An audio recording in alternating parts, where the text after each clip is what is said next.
Hello नमस्ते, मेरा नाम धनेंद्र कावड़े है और आज के एपिसोड में आप सभी का स्वागत है। आज हम बात करने वाले हैं अभिनय में कैरेक्टराइजेशन को लेकर के। ज़्यादातर कैरेक्टराइजेशन को लेकर के दो तरीके की अप्रोच होती है। एक कि मैं उस कैरेक्टर को कैसे करना चाहता हूँ, यानी बतौर अभिनेता मैं उस कैरेक्टर को कैसे करना चाहता हूँ, और दूसरी अप्रोच होती है कि वो जो कैरेक्टर है उस कैरेक्टर की और क्या खूबियाँ हैं और उसकी मनस्थिति कैसी है, उसके हिसाब से मैं अपने आप को उस प्रस्तुत करना चाहता हूँ। इसको दूसरे तरीके से समझने की कोशिश करें कि मैं अगर उस स्थिति में होता उस चरित्र की तो मैं कैसे रिएक्ट करता। एक ये तरीका हो गया, और दूसरा उस चरित्र ने, कैरेक्टर ने अपनी परिस्थिति में रहते हुए कैसे रिएक्ट किया है उसे मैं आत्मसात करूं। तो ये दो अलग अप्रोच होती है,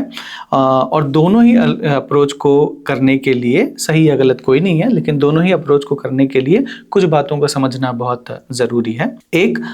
दोनों ही अप्रोच जो है वो ऑब्जर्वेशन से आती है, और दोनों ही परिस्थितियों को समझने के लिए सबसे ज़्यादा ज़रूरी अगर है बतौर अभिनेता के, वो है ऑब्जर्वेशन। ऑब्जर्वेशन दो तरीके से। ऑब्जर्वेशन पहले खुद का सेल्फ ऑब्जर्वेशन जिसको हम कहते हैं, जिसमें कि हम अपने शरीर की स्थिति, अपने शरीर का बॉडी लाइन, अपने शरीर का सेंट्रल पॉइंट, अपने शरीर के टेंशन पॉइंट, ये हम पहले पता करें। और उसके अलावा हमारे पिच के, हम किस पिच पे बात करते हैं, नॉर्मली जिस पिच पे हम बात करते हैं, जैसे मैं जनरली आपसे जिस टोनेशन में बात करता हूँ वो मेरा नॉर्मल पिच है जिसमें मैं बात करता हूँ। उसके अलावा यदि मुझे कुछ कैरेक्टर करना होता है तो मैं अपनी आवाज़ उस कैरेक्टर के हिसाब से अपने पिच को बदल करके कर पाता हूँ। तो सबसे पहले हमें अपने खुद की बॉडी लाइन को ऑब्जर्व करना आवश्यक है कि हमारी बॉडी लाइन का न्यूट्रल पॉइंट क्या है। उसके बाद कि हमारी बॉडी लाइन में यदि या हमारे शरीर में कोई टेंशन पॉइंट है तो उसको ऑब्जर्व करना ज़रूरी है, क्योंकि वो एक टेंशन पॉइंट हमारी बॉडी का एक स्पेसिफिक कैरेक्टराइजेशन प्रेजेंट करता है। दूसरा, हमारी आवाज़ का नेचुरल पिच वो क्या है, और उस नेचुरल पिच पे हम कैसे बात करते हैं, और हमारा अपना मनोविज्ञान कि हम कैसे सोचते हैं, विषय को कैसे लेते हैं, वो हमें बहुत समझना बहुत ज़रूरी है। कि ये हमारी अपनी तैयारी अपने आप को ऑब्जर्व करने की होगी कि हम कैसे सोचते हैं, हम कैसे दिखते हैं, हम कैसे कहते हैं। ये जब हमें सेल्फ ऑब्जर्वेशन समझ में आएगा, तब इस सेल्फ ऑब्जर्वेशन के आधार पर यदि कहीं पर हमको कोई भी गुण दोष कैरेक्टर के दिखते हैं और उसके अनुसार हमें प्रस्तुत करना है, तो हम उसको कंपेयर कर पाएंगे और प्रस्तुत कर पाएंगे। पहला तरीका ये हो गया अपने अनुरूप किसी भी कैरेक्टर को समझना और उस कैरेक्टर को समझते हुए प्रस्तुत करना।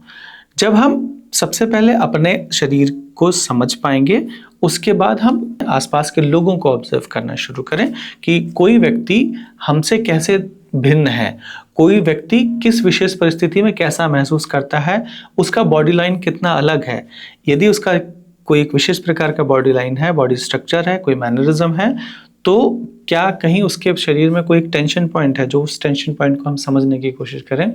और उसके आधार पर उसका बॉडी लाइन चेंज होता है, तो वो बॉडी लाइन के टेंशन पॉइंट को अपने शरीर में ऑब्जर्व करने की कोशिश करें और उस तरह का बॉडी लाइन करने की कोशिश करें। अगर हम बेसिक एक उदाहरण के रूप में अगर कहें, सपोज मैं ऐसे बैठा हुआ हूँ, लेकिन किसी व्यक्ति का बैठने का तरीका हो सकता है कि वो शोल्डर ऊपर करके, एक शोल्डर पे ऊपर करके बैठता हो और ऐसे बात करता हो। बहुत माइन्यूट है, लेकिन वो एक हल्का सा किसी का होता है। तो वो टेंशन पॉइंट के आधार पर किसी अगर कैरेक्टर के बॉडी लाइन को हम समझने की कोशिश करेंगे कि हमसे दूसरा व्यक्ति कैसे दिखता है किसी एक जगह पे टेंशन डालने के कारण से, तो उस टेंशन को हम अपने शरीर में भी एक्सेप्ट कर सकते हैं बतौर कैरेक्टर। वहीं आवाज़ की पिच की, कोई व्यक्ति कैसे बात करता है, किसी पर्टिकुलर स्थिति में कैसे बोलता है, उसका मैनरिज्म पकड़ना, तो ये दो तरीके कि सबसे पहले हम अपने आप को खुद को ऑब्जर्व करें और खुद को ऑब्जर्व करने के बाद फिर बाकी और जो आसपास के चरित्र हैं, कैरेक्टर्स हैं, लोग हैं, उनको ऑब्जर्व करें और इस तरह से अपना एक पूरा ऑब्जर्वेशन का एक डेटा अपने पास में बनाएं कि फला व्यक्ति किस तरह से सोचता है, मैं किस तरह से सोचता हूँ। इस मनोविज्ञान को जब हम समझने की कोशिश करेंगे, इन तकनीक को अलग अलग लोगों को ऑब्जर्व करने की कोशिश करेंगे, तो हमारे पास में एक लंबा चौड़ा डेटा होगा। और जब हमारे पास में कोई कैरेक्टर आता है और वो कैरेक्टराइजेशन अगर कोई एक स्पेसिफिक तरीके का है, तो चूंकि हमने इन 2 ऑब्जर्वेशन से अपने शरीर में इन चीज़ों को आत्मसात किया है, उसका अभ्यास किया है, तो नया कोई कैरेक्टर हमको एक्सेप्ट करने में या अपने शरीर के माध्यम से उसको पोर्ट्रे करने में सरलता होगी। तो बेसिक ये अपने रियाज को लेकर के है कि हम अपनी प्रैक्टिस फिजिकली कैसे करते हैं, मेंटली कैसे करते हैं, क्योंकि ये 3 फैक्टर किसी भी कैरेक्टर को बनाने में बहुत बड़ा रोल प्ले करते हैं। एक शरीर का टेंशन पॉइंट, दूसरा उसकी पिच, आवाज़ की किस पिच पर वो बोलता है, और तीसरा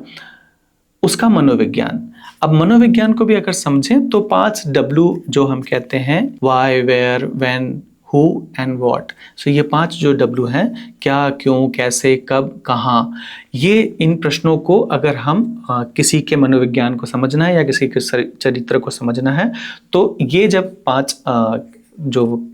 प्रश्न है, इन प्रश्नों को हम उस चरित्र के संदर्भ में अगर हम पूछते हैं, उसके आंसर लिखते हैं, तो हमें समझ में आएगा कि उस कैरेक्टर को कर पाने की विधि और एक मनोविज्ञान और एक तकनीक हमको समझ में आ जाएगी। तो इस तरह से हम दोनों ही तरीके अपना सकते हैं, क्योंकि यदि हमें किसी दूसरे ऑब्जर्व किए हुए कैरेक्टर को भी अगर हमको पोर्ट्रे करना है, कि हमको अपनी बॉडी लाइन चेंज करना है, तो पहले हमें अपनी बॉडी लाइन का पता होना बहुत ज़रूरी है कि हमारा शरीर कैसे है, और फिर उस हिसाब से हम अपने शरीर को चेंज करेंगे। हमारी वॉइस पिच क्या है और उस कैरेक्टर की वॉइस पिच क्या होगी, उस हिसाब से हम चेंज करेंगे। तो ये दोनों का ऑब्जर्वेशन जब होगा, पहले खुद का, अपने शरीर का, यानी know your self first and know the others in the society, तो ये 2 तथ्य